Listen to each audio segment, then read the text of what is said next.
Hace unas semanas, hablando del sistema de pagos, dijimos aquí en el podcast ejemplos de cómo las potencias occidentales estaban imponiendo sanciones con el sistema SWIFT de transferencias bancarias a Rusia. Durante toda la campaña de elecciones estadounidenses, Trump ha estado publicitando su intención de poner aranceles a importaciones extranjeras, principalmente de coches venidos de China. Esta herramienta de las sanciones internacionales, de tratar de controlar más el comercio, imponer un tipo de multas o de impuestos a cualquier tipo de movimiento de bienes o capital, tiene una historia muy larga. Esto no ha surgido recientemente y viene de tiempo atrás. Pero ¿cómo de efectivas son realmente estas sanciones? ¿Han tenido casos de éxito? ¿Funcionan? ¿No funcionan? Hoy Alfonso nos cuenta dónde surgen o cuándo surgen y ejemplos de cuándo han sido eficaces y cuándo no.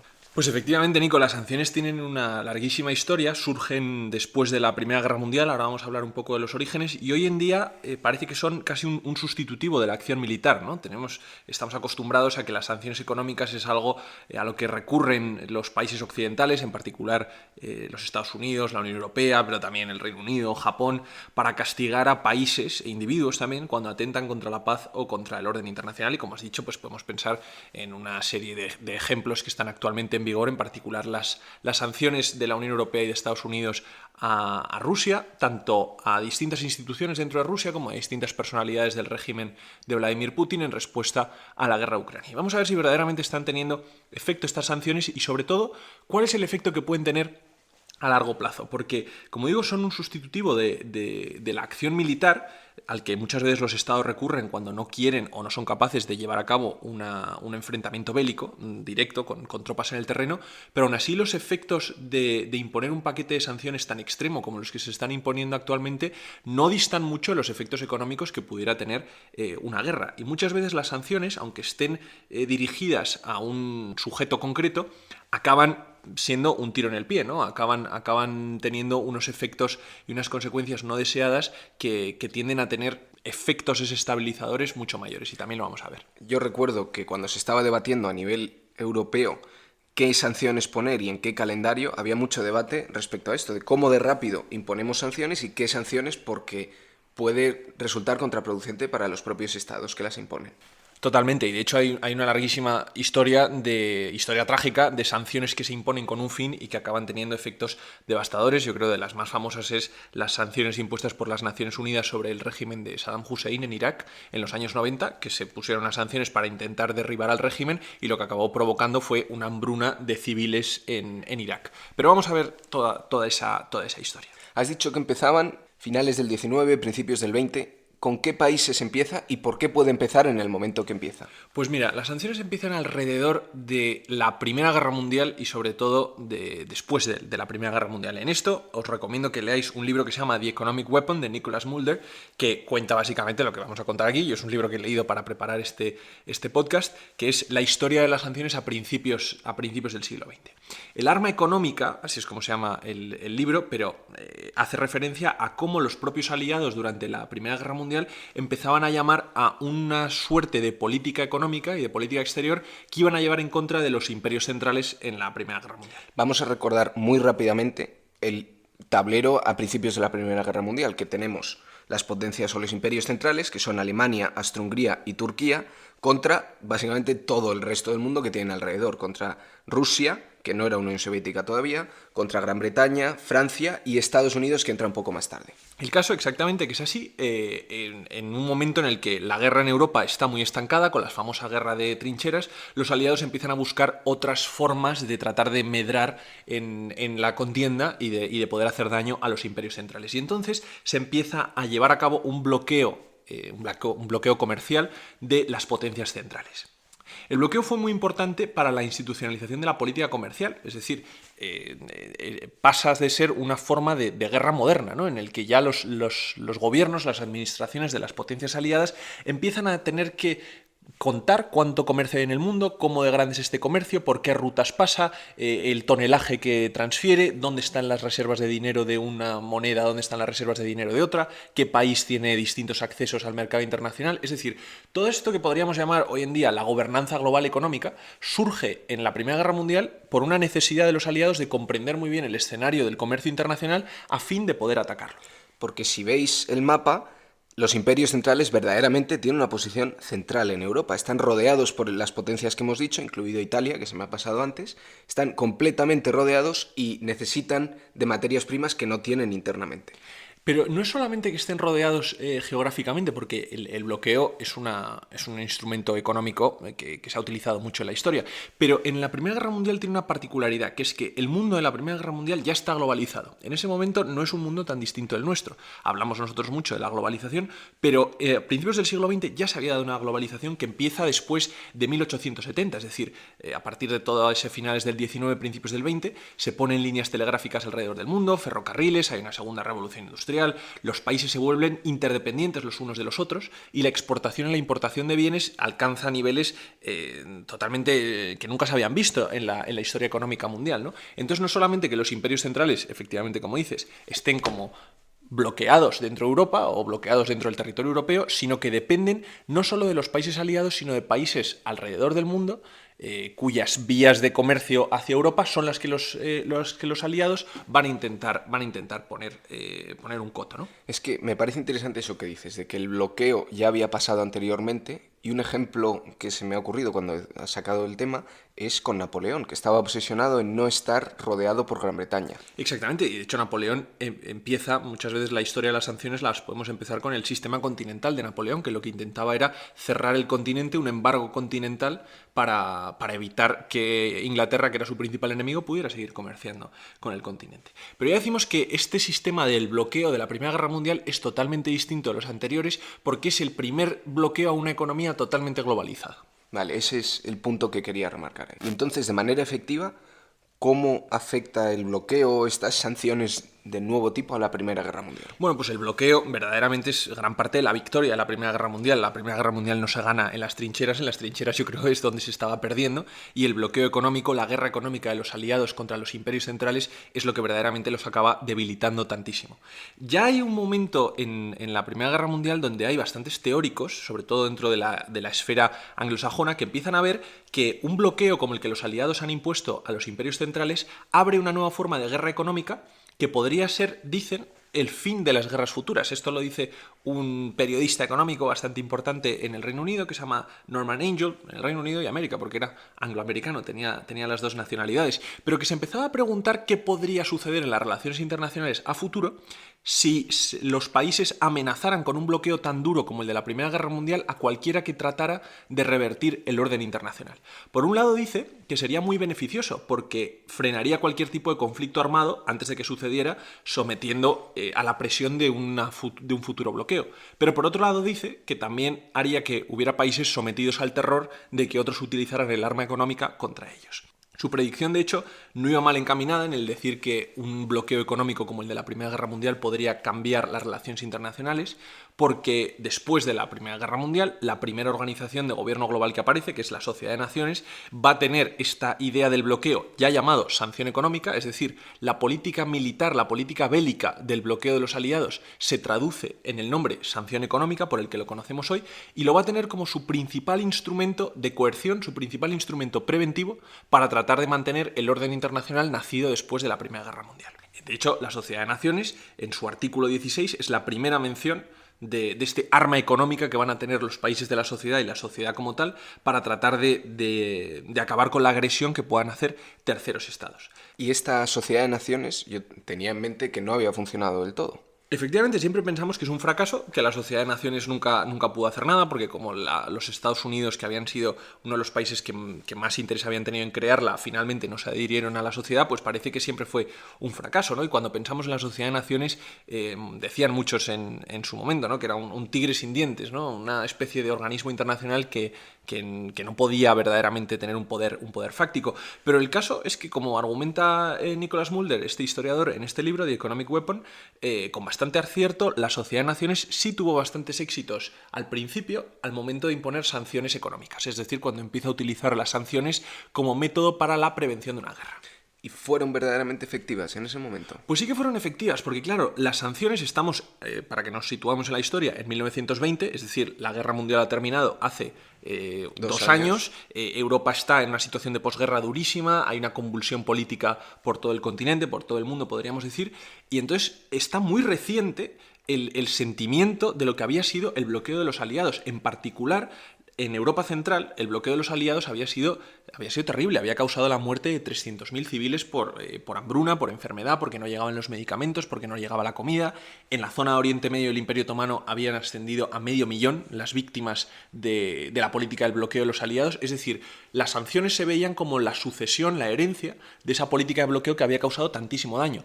Por eso, en cuanto se empiezan a utilizar la amenaza de las sanciones como una política disuasoria, sí tienen efecto. En 1921, por ejemplo, la Sociedad de Naciones previno una guerra entre Yugoslavia y Albania, 2 naciones que habían aparecido nuevamente después del Tratado de Versalles, amenazando a Yugoslavia con sanciones. Y pararon la guerra porque había un recuerdo de lo que podían ser esas sanciones. Sucedió lo mismo en una crisis que hubo entre Grecia y Bulgaria en 1925. Y aún más adelante, en 1940, por ejemplo, la Sociedad de Naciones y 2 países que había dentro de la Sociedad de Naciones, Francia y el Reino Unido, amenazaron con sanciones a España, al régimen de Franco, para evitar que Franco apoyara a las potencias del eje en 1940, en el principio de la Segunda Guerra Mundial. Esas sanciones sí funcionaron en España, se hicieron las mismas amenazas de sanción a Japón, pero estas no funcionaron. O sea, vemos aquí donde ya empiezan a diverger. Es que estoy viendo aquí un hilo conductor. Los 3 ejemplos que has dicho de que funciona exitosamente son potencias menores, que tenían pocas opciones en el plano internacional y la amenaza venía por parte de los grandes imperios del momento. Exactamente, no lo has podido dar en el clavo. Las sanciones, es la crítica que se les hace, funciona cuando es contra los pequeños. Cuando es contra los países grandes, tratan de encontrar otras formas de evadir el régimen de sanciones. Porque, ¿por qué funcionaron estas sanciones? Principalmente por 2 cosas. Una, porque has dicho, son países pequeños a los que, con los casos en los que era exitoso. Pero por otro lado, porque los países miembros de la Sociedad de Naciones, y también los fundadores, aquí también meto a los Estados Unidos, aunque no se metiera dentro de la Sociedad de Naciones, que son los países que más sanciones imponían, eran además los países que más recursos naturales y comerciales controlaban. Es decir, estaban en la parte fuerte de la economía mundial. Tenían un poder desde el cual imponer sanciones sobre otros países que no tenían tanto acceso a recursos naturales ni al comercio internacional. Y aún así, ¿por qué no dio resultado las sanciones a la hora de prevenir la Segunda Guerra Mundial? Pues exactamente por esto que has dicho, porque los países que llevaron al mundo a la segunda confrontación en 1939 tenían un peso económico específico mucho mayor y por tanto podían evadir el sistema de sanciones con mayor facilidad. Además, las sanciones se volvieron muy difíciles de calibrar después de la Gran Depresión en 1929, porque estamos pensando que es un instrumento relativamente nuevo, ¿no? Que ha surgido en la Primera Guerra Mundial y que tiene esa memoria, ese recuerdo de ser una política de guerra. Los aliados tampoco querían imponer, los aliados antes de ser los aliados, quiero decir, las democracias occidentales, tampoco quisieron imponer sanciones muy duras a la Alemania nazi ni a la Italia de Mussolini, porque verdaderamente se consideraba que podía ser una declaración de guerra. O sea, hoy en día utilizamos las sanciones y se utilizan de una forma que son, ya digo, el sustitutivo de la guerra y muchas veces permiten llevar a cabo una política económica bélica sin necesidad de que un Estado le declare la guerra a otro, ¿no? Ahí la efectividad. Pero en 1930, cuando el sistema de sanciones apenas tiene 10 años de vida, se consideraba que igual se asustaba a alguien si le ponías una sanción y te declaraba la guerra, cosa Como que se quería el primer evitar. paso a la guerra que justificaba que el contrincante tomara una acción militar contra ti. Totalmente, así exactamente como lo pones, ¿no? Porque moralmente, espiritualmente, todavía estaban asociadas a la guerra mundial anterior. Además, las sanciones la amenaza de sanciones de los países dominantes también acaba siendo uno de los catalizadores de la expansión territorial tanto de Japón y de Italia como de la Alemania nazi, para amasar recursos y poder expandir el territorio fuera de sus fronteras, expandir su territorio hacia otras regiones y quedar así inmunes al bloqueo, a las sanciones. Es decir, es casi como el miedo a sanciones te da una justificación para conquistar otros territorios. Es simplemente el miedo, no que impongan las sanciones contra ti. exactamente, para prevenirte de las sanciones que te puedan poner, tú empiezas a expandirte en territorio para amasar recursos naturales, para amasar nuevas formas de comercio, para volverte autosuficiente y que las sanciones que te puedan imponer ya no te vayan a afectar. O sea, me sale la pregunta, pero seguro que la cubrimos luego, y esto hoy en día sigue pasando. Ahora lo vamos a ver, llegaremos... lo que sucede hoy en día, pero mira el ejemplo que hay en los años 30. Se da una situación que se llaman las espirales de sanción y espacio autárquico. ¿Qué significa esto? Las potencias fascistas, podemos decir Italia, Japón y la Alemania nazi, se expanden en busca de recursos naturales. Se aplican sanciones por parte de las democracias para controlarlos. Eso les lleva a tener que expandirse todavía más en busca de más recursos que les quiten el peso de las sanciones que tienen impuestos. Y así se va dando una espiral de ciclos en las que se van volviendo cada vez unas zonas del mundo controladas por unas potencias dictatoriales, zonas autárquicas, zonas cerradas, zonas excluidas del comercio internacional, y en cambio otras zonas en manos de los países del orden liberal, de las democracias, que ya se han quedado sin ese arma económica, porque los bloques se han vuelto herméticos entre unos y otros, ¿no? Por eso la Segunda Guerra Mundial tiene un componente interesantísimo, que es también el de conflicto entre distintas visiones del orden internacional. Por un lado está el orden liberal económico y por otro lado están los espacios cerrados autárquicos. Y esto empieza, ya digo, antes de la Segunda Guerra Mundial, a mediados de los años 30. El primero que se lanza a esto es la Italia de Mussolini, ¿no? Que invade Etiopía, lo que entonces se llamaba Abisinia, en África, en busca de recursos naturales. Los ingleses y los franceses imponen sanciones económicas, pero eso, lejos de desalentar a Mussolini, lejos de desalentar la expansión imperial italiana, lo que hace es que el gobierno de Mussolini se lance dentro de Italia a crear un nuevo régimen económico que es un régimen autárquico.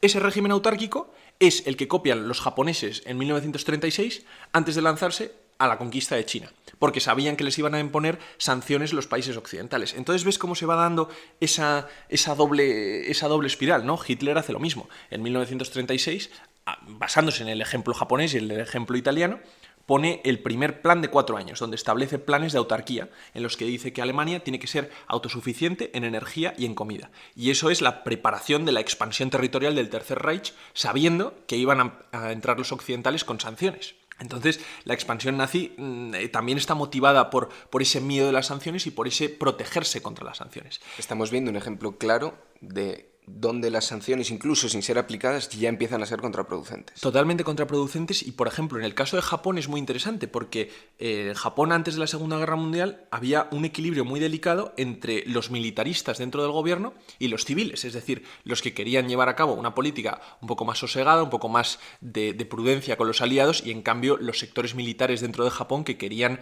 llevar a cabo una política mucho más agresiva, ¿no? Los occidentales, Gran Bretaña y Francia, ponen sanciones a Japón, pero Estados Unidos, que todavía no ha entrado en la Guerra Mundial en el año 40, se mantiene neutral.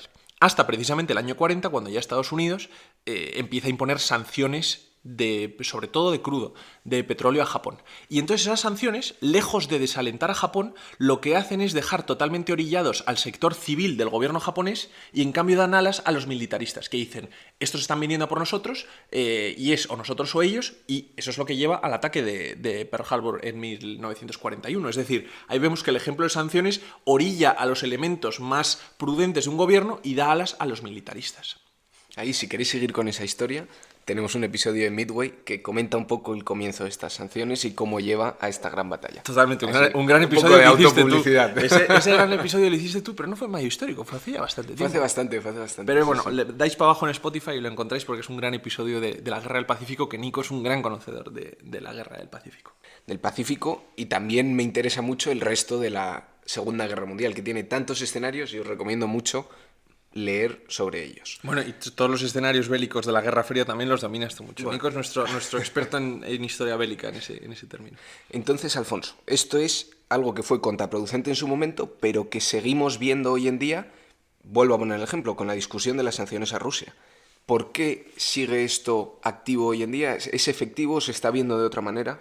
Pues es verdad que es parte del debate que hay respecto a las sanciones a Rusia. Rusia ahora mismo es el país más sancionado del mundo por la invasión de Ucrania, pero está sancionado por la Unión Europea, está sancionado por el Reino Unido, está sancionado por los Estados Unidos. Pero verdaderamente hay un gran debate sobre si las sanciones al régimen de Putin y también a distintas sanciones de la economía, sanciones a distintos sectores de la economía rusa, están verdaderamente teniendo el efecto que se esperaba, ¿no? Las sanciones, Rusia invadió Ucrania en febrero de 2022 y las sanciones, la verdad, que se impusieron bastante rápido. El famoso paquete de sanciones de la Unión Europea vino casi al momento de la invasión rusa de Ucrania. Pero no eran las primeras sanciones que se ponían al régimen de Putin. Se venían poniendo sanciones a Rusia desde el año 2014, cuando Rusia invadió Crimea, que era parte de Ucrania, y la anexionó de forma ilegal. Se venían poniendo sanciones y, sin embargo, esas sanciones parece que que no han disuadido a Putin de seguirse expandiendo, puesto que 8 años después invadió Ucrania y está llevando al mundo a esa guerra, ¿no? Entonces estamos viendo lo mismo que ocurrió en su momento.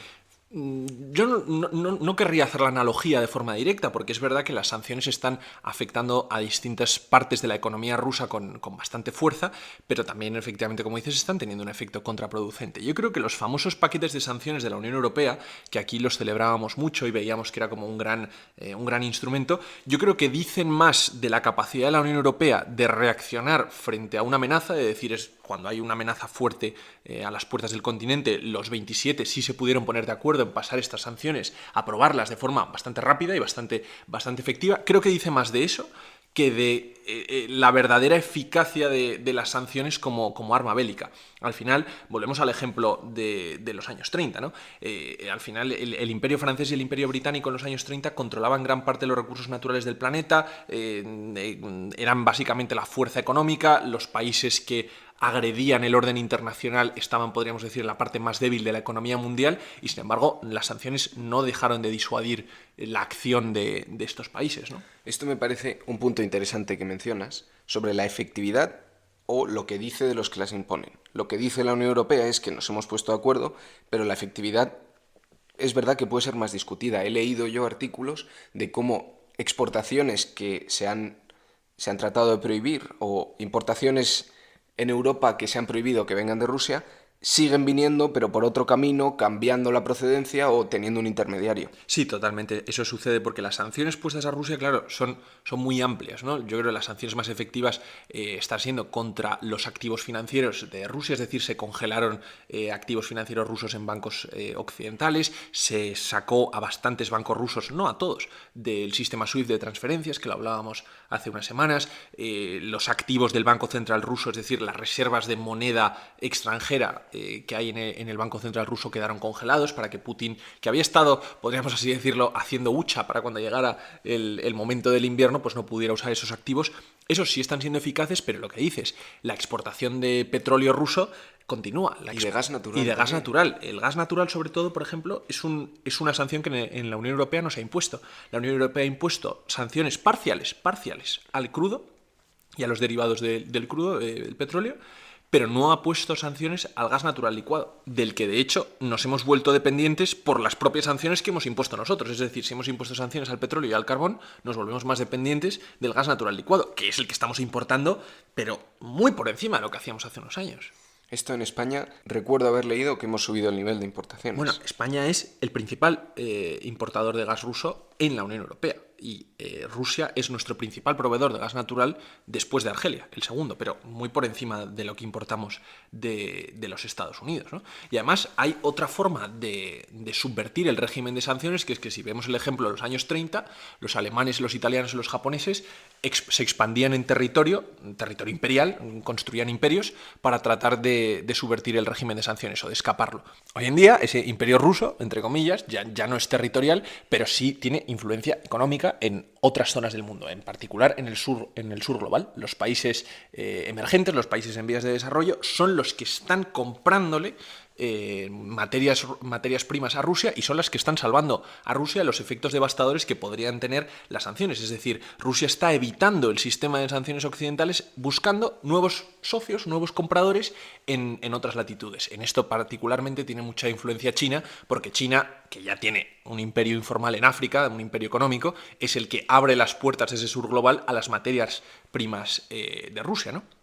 Y de hecho, esos países del sur global no se están adhiriendo al sistema de sanciones económico de Occidente porque necesitan esas materias primas para sus economías emergentes. Y lo que no están en condiciones los occidentales es de dar un sustitutivo a esos países. En particular porque muchas veces cuando esos países de África o del sudeste asiático quieren comprar materias primas de Occidente, los occidentales preguntan para qué las quieres usar, qué criterios medioambientales vas a emplear en ellas, y los rusos, en cambio, no preguntan, ¿no?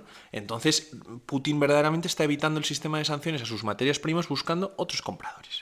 Y todo esto hila muy bien con la alianza ruso entre Rusia y China que decíamos hace unas semanas también. Es que siniestramente lo que estamos viendo es una repetición de esas espirales autárquicas y de sanciones económicas, ¿no? Estamos imponiendo sanciones pensando que eso va a disuadir a los rusos, pero verdaderamente lo que está haciendo es catalizar que los rusos y los chinos centren mucho más su alianza y que creen un bloque económico y político distinto del bloque liberal, del bloque occidental, a fin de proteger sus economías de las posibles sanciones de los occidentales. Es decir, están creando un espacio cerrado autárquico, que funcione, que se retroalimente entre sí y que no necesite de los occidentales.